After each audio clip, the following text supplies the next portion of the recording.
আসসালামু আলাইকুম। আসলে এখন আমরা সবাই অলস হয়ে গিয়েছি, প্রাকৃতিককে ভুলে গিয়েছি। এই যে শাক দেখতেছেন, এই গাছ দেখতেছেন, এটা যারা খায় তারাই একমাত্র জানে। যাদের চোখের সমস্যা, আয়রনের ঘাটতি,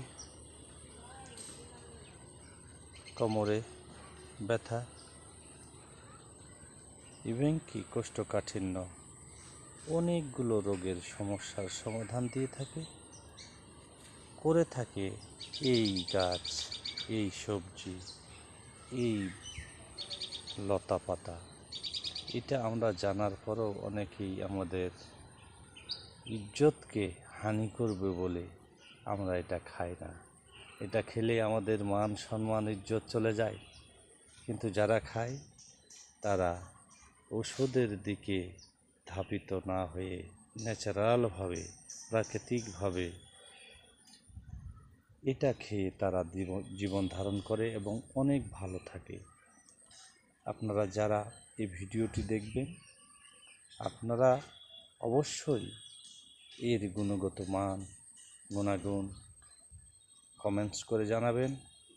আর যদি ভালো লাগে তাহলে আমার পাশে থাকবেন। ধন্যবাদ, সকলে ভালো থাকবেন। আল্লাহ হাফেজ।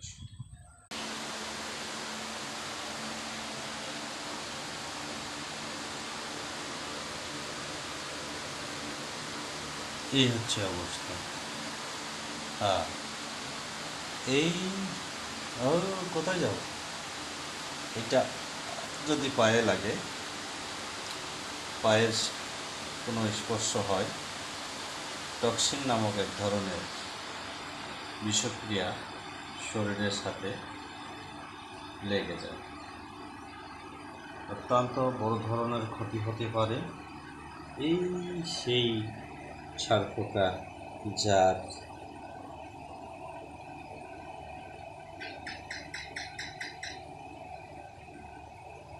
যার মধ্য থেকে টক্সিন বেরিয়ে আসে।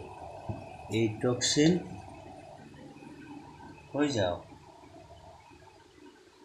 এই জন্য এটা থেকে সাবধান থাকবে। রাত্রেবেলা